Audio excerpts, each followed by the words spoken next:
In this poster, we preview our theoretical work on time-invariant extremum seeking control. Conventional perturbation-based ESC schemes use a slow, exogenous, time-dependent periodic signal known as the dither signal to estimate the gradient and optimize the steady-state objective of a plant with unknown dynamics.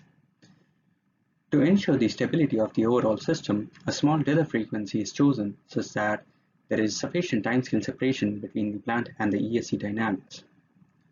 This results in slow adaptation regardless of the process dynamics. Furthermore, this approach is suitable when the plant operates at a fixed timescale.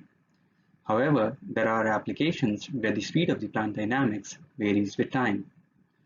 We are inspired by optimal control of powered prosthetic legs. The evolution of the knee and the ankle joints are typically synchronized to the human's hip signal. The hip signal is generated at a faster rate when the user speeds up, thereby causing the prosthetic leg to operate faster, as seen by the animation on the left. When the user slows down, the rate of hip signal generation decreases and the prosthetic leg operates at a slower speed, which is shown on the right figure. If the desired task results in slow operation speed, the timescale separation between the plant and the ESC dynamics is violated, and the conventional ESC structure can no longer be guaranteed to be stable.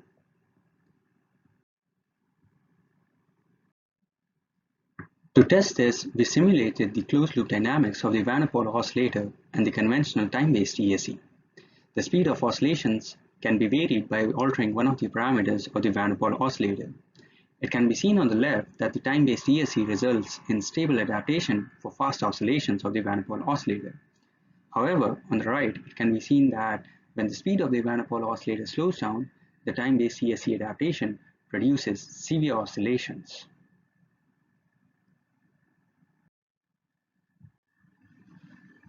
Our objective is to use the conventional ESC structure for periodic plants with varying timescales while ensuring stability without the need for changing dither signal parameters.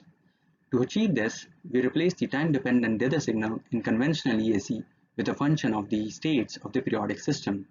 We call this time-invariant ESC. The state-based dithers inherently contain information about the rate of the rhythmic task under control. As a result, when the plant speed changes, the state-based dither signal parameters, for example frequency, automatically change, eliminating the need for manual tuning to maintain timescale separation. An added benefit of this scheme is that the adaptation speed changes according to the plant speeds, thus maintaining the required timescale separation at all speeds.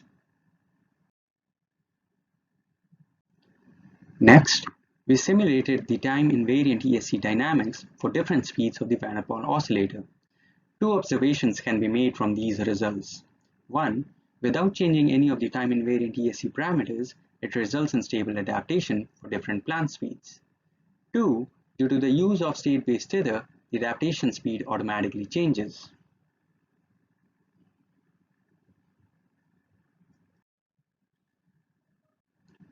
Currently, we are working on the stability of time-invariant ESC for a large class of periodic systems.